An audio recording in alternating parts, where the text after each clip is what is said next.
Olá pessoal, tudo bem com vocês? Estamos começando o programa Resenha de Mercado na nossa Estúdio 92.3 FM de Cascavel.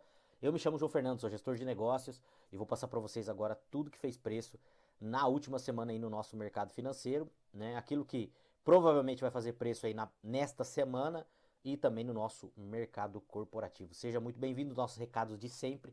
Não deixe de seguir as redes sociais da Estúdio 92. Nós temos artigos a cada 15 dias lá no portal da Estúdio também. Nós soltamos tudo aquilo que eu falo com vocês aqui. Geralmente eu faço a cada 2 semanas eu faço um artigo e a gente solta lá.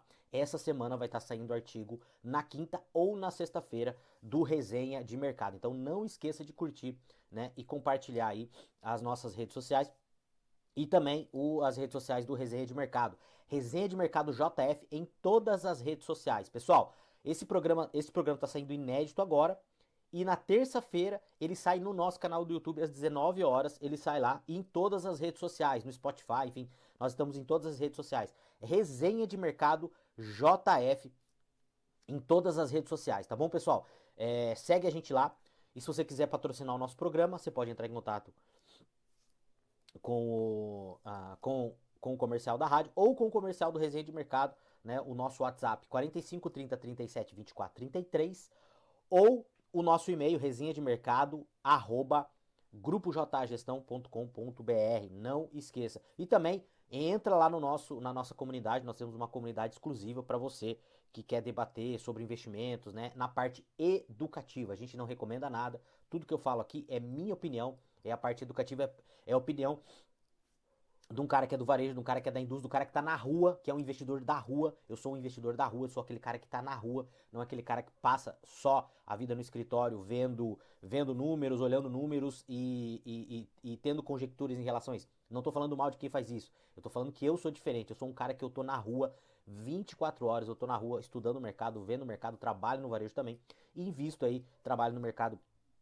financeiro, sou investidor independente aí há mais ou menos uns 15 anos, tá? E consegui minha liberdade financeira aí com o meu trabalho e com a ajuda dos investimentos aí no mercado financeiro. Bora lá, pessoal. Bora lá falar daquilo que movimentou o mercado essa semana, aquilo que fez preço essa semana, né? Que movimentou bastante a nossa semana, o nosso mercado financeiro. Eu vou passar aí tudo para vocês. Uma coisa, pessoal, que tá bem complicado. A gente sabe aí que o governo tá taxando a torta e direito todo mundo aí. Nós tivemos aí essa polêmica agora, esta semana, do nosso Congresso, sobre a questão, pessoal, da tal da conta de luz lá. Que até teve um rolo aí, que tiveram vários deputados, né? E tiveram senadores também, que são senadores e deputados considerados de direita, que votaram a favor da manutenção do veto do presidente da República. Deixa eu explicar para vocês o que aconteceu. Nós tínhamos uma votação. O presidente da República mandou um projeto para o Congresso. E esse projeto foi vetado pelo Congresso, foi devolvido para o presidente devolveu de novo para o Congresso, para que não aumentasse em tese a conta de luz dos brasileiros, tá? Resumindo a história.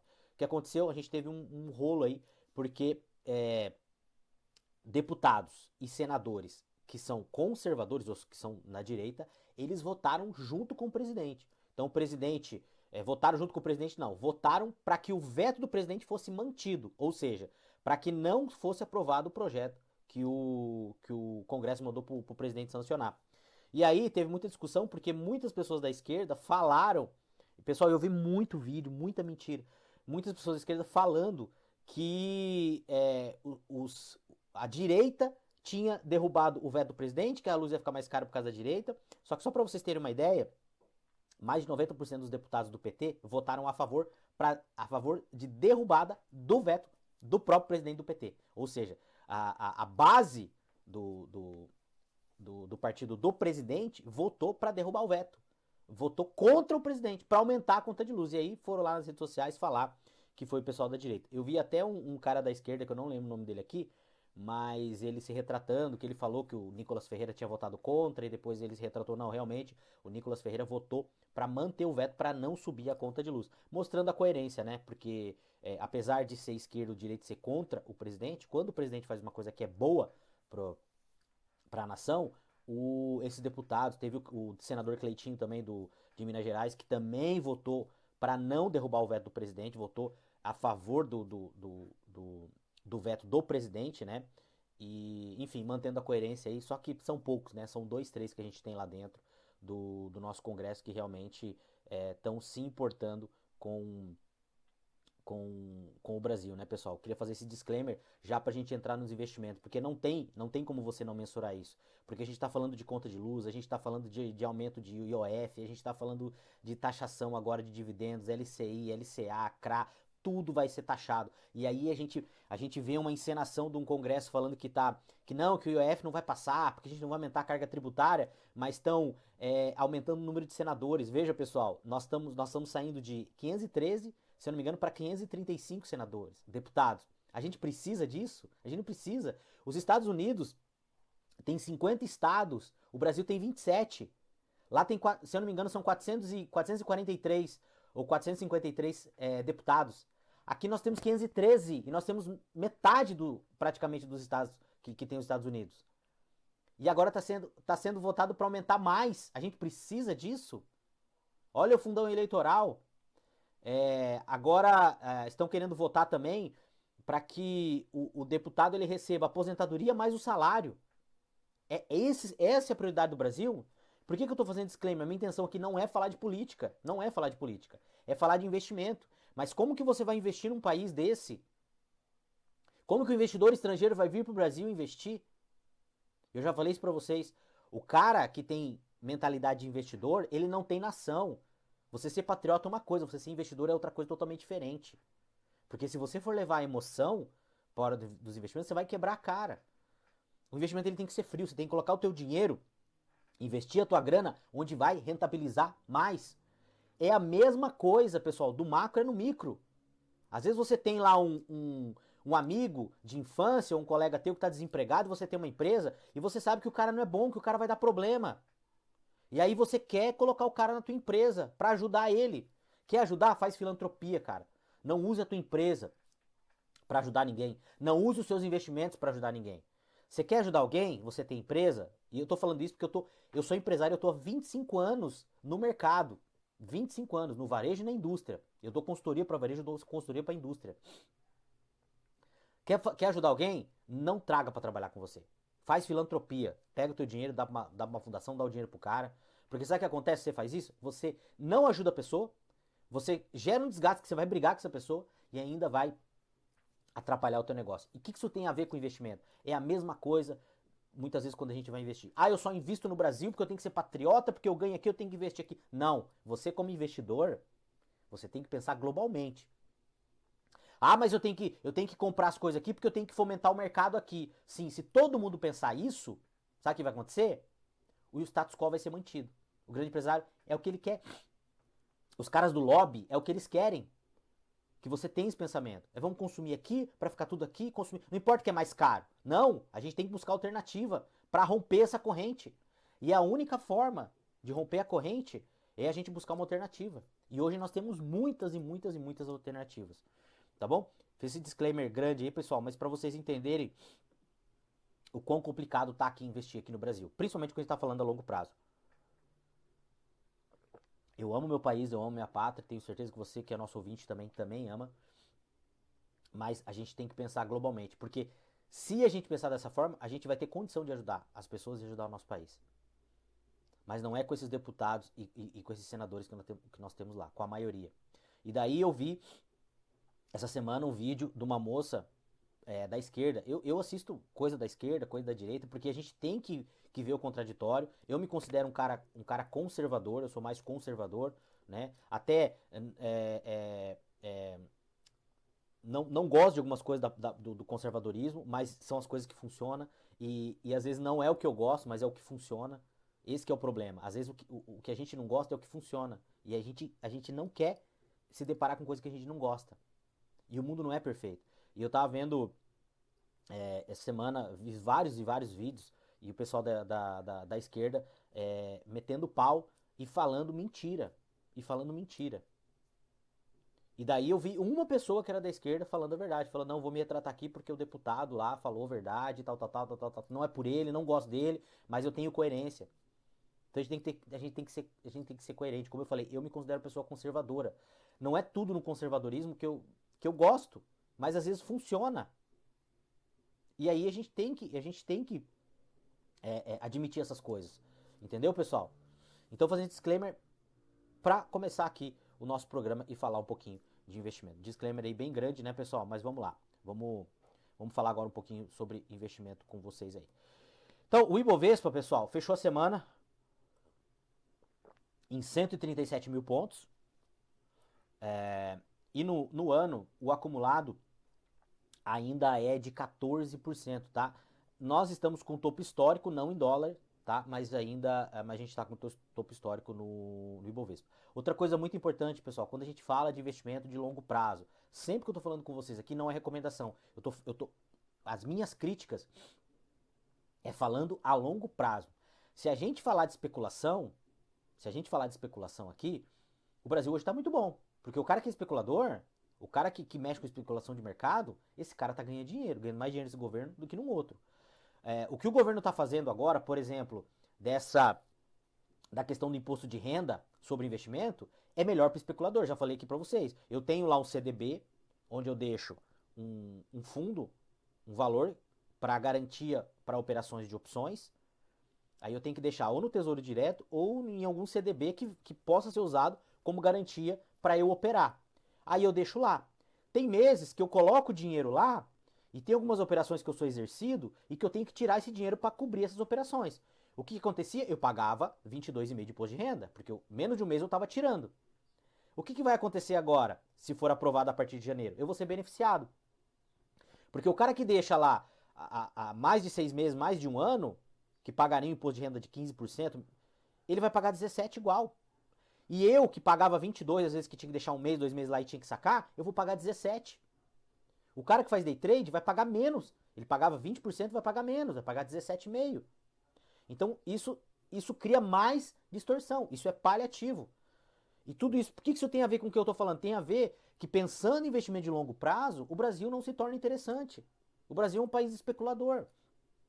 E você que está assistindo nosso programa, geralmente que é empresário, que é trabalhador, você não trabalha no mercado financeiro. Então você não pode ficar fazendo especulação. Você tem que colocar o teu dinheiro onde vai render no longo prazo. E aí, pode falar o que quiser, mas eu ainda vejo o mercado americano como um mercado mais forte, tá? Não é nenhuma recomendação. E falando um pouquinho de SP500, né, pessoal?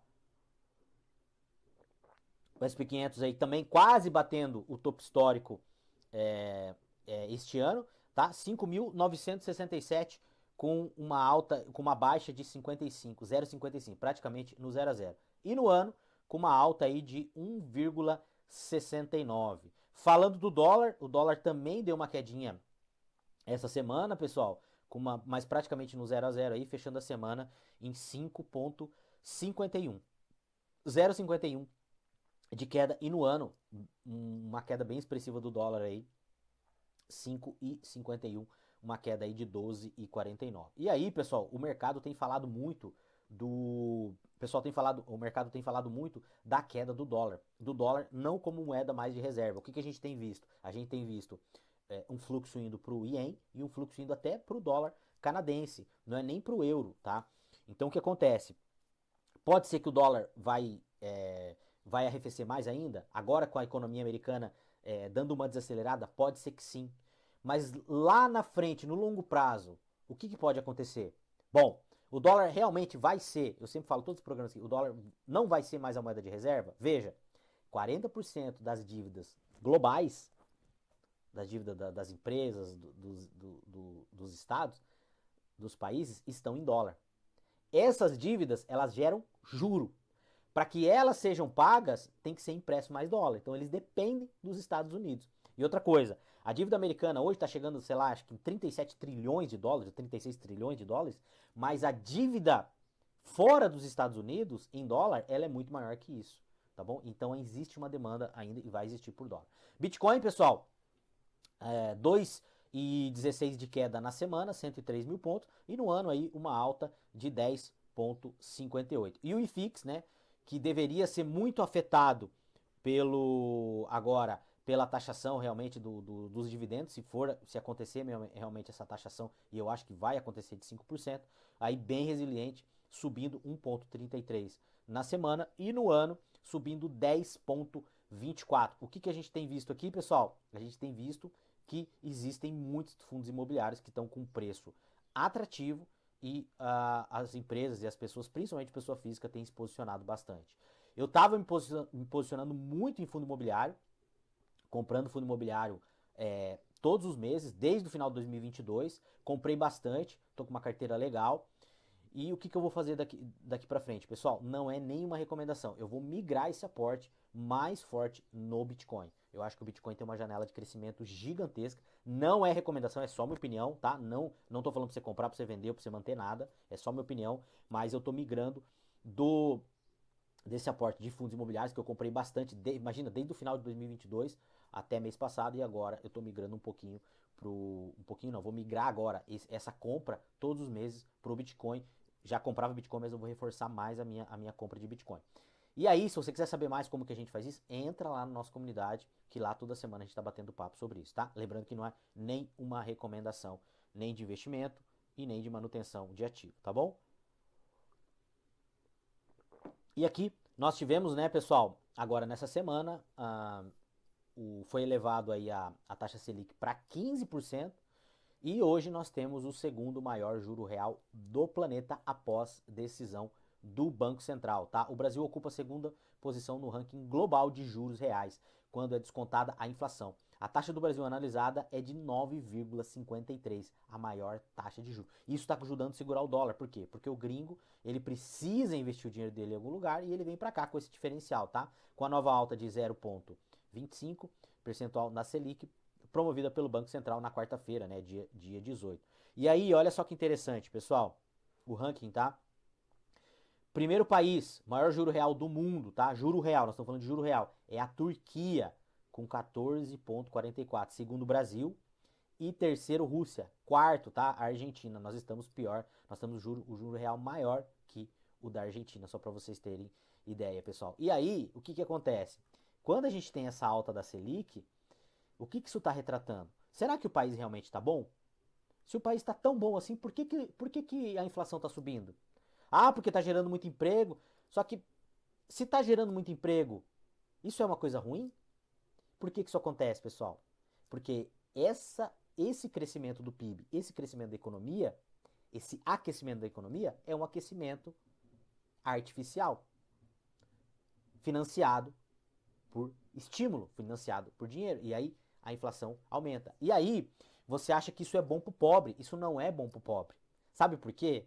Até eu tava na bancada na sexta-feira, conversando com o pessoal lá na rádio, estive ao vivo lá, e eu tava falando para eles, isso não é bom pro pobre, isso é terrível pro pobre.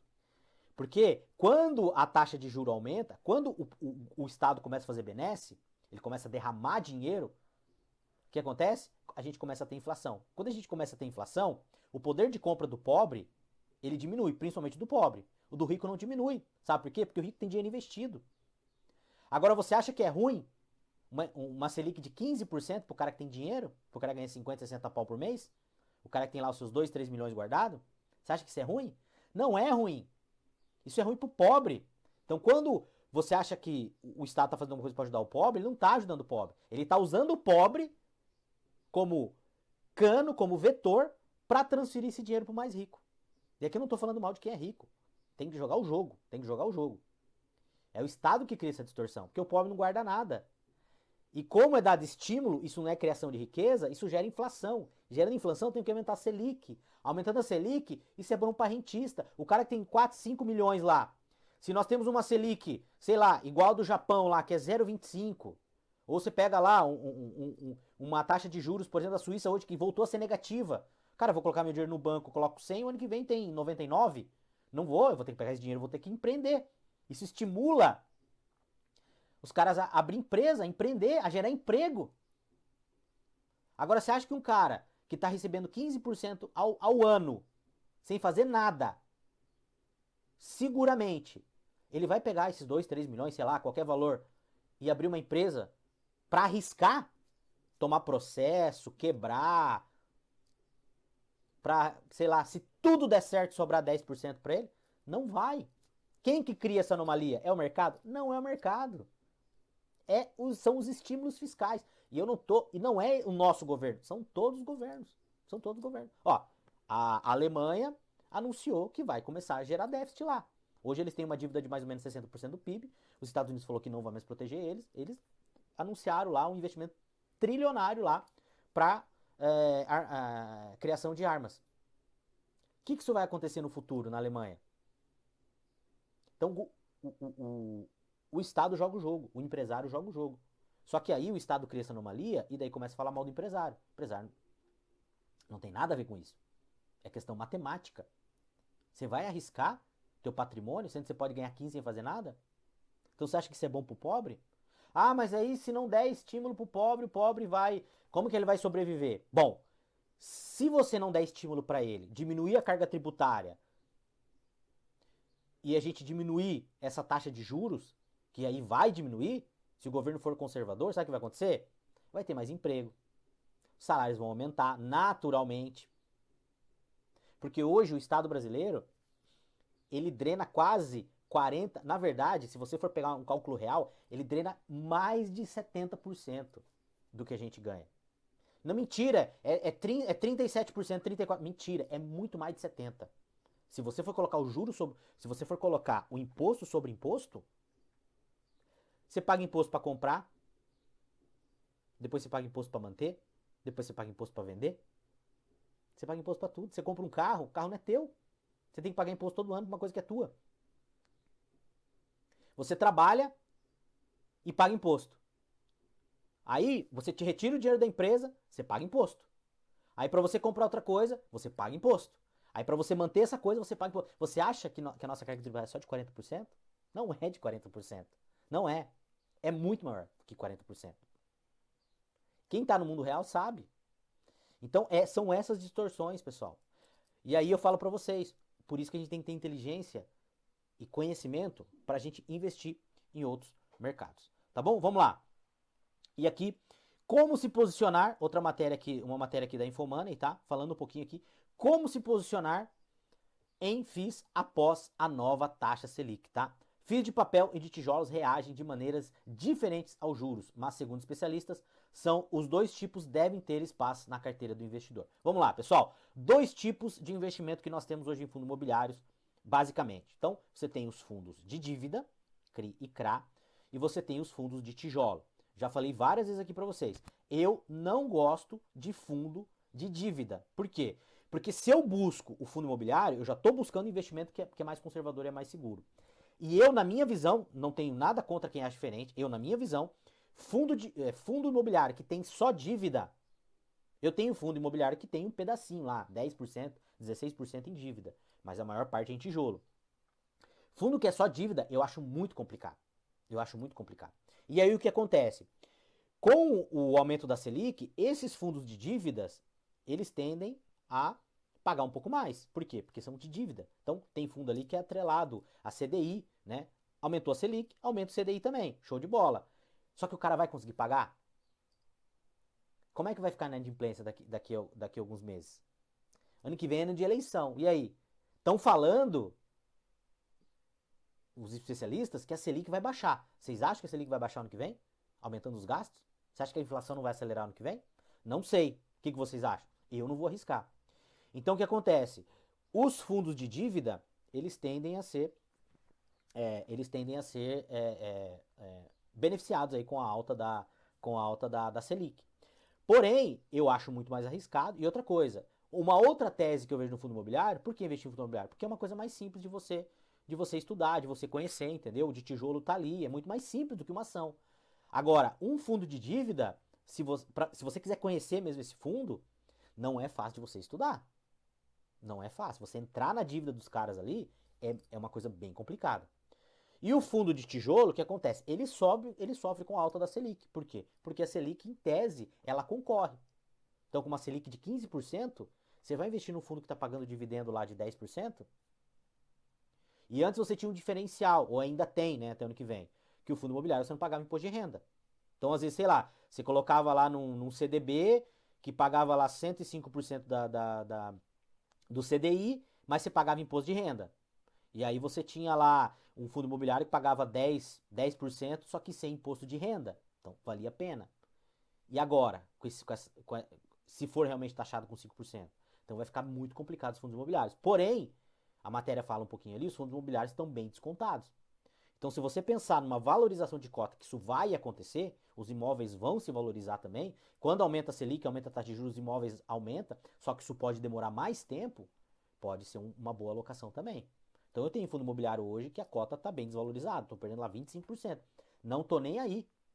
Por quê? Porque eu sei que vale mais e uma hora essa anomalia ela vai ser corrigida.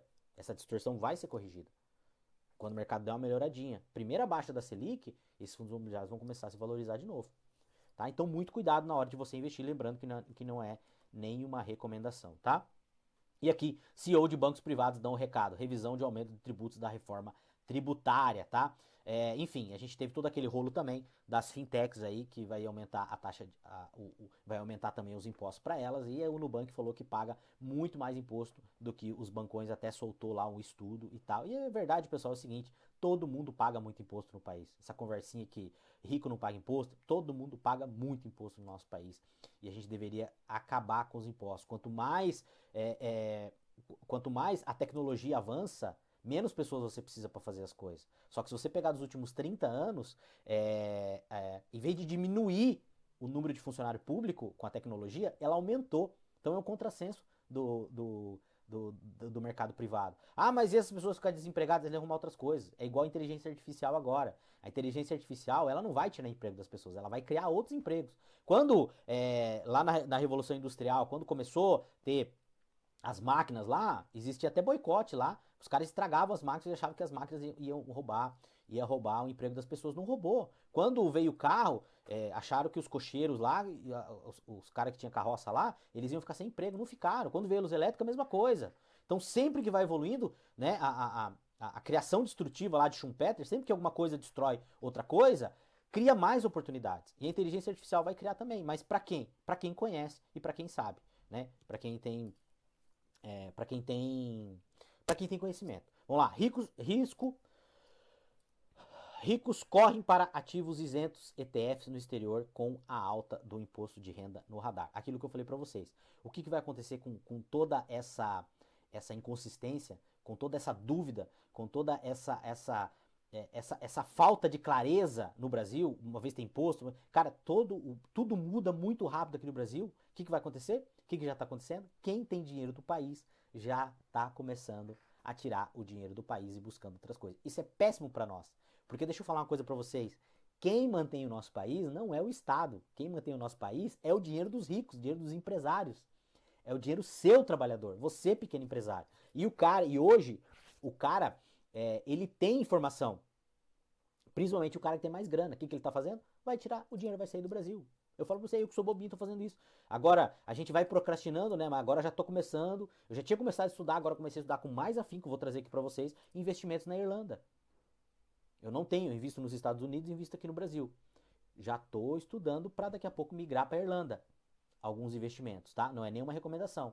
Por quê? Porque eu vou tirar mais dinheiro aqui do Brasil. Porque você não sabe o que vai acontecer. Isso é péssimo para o nosso país.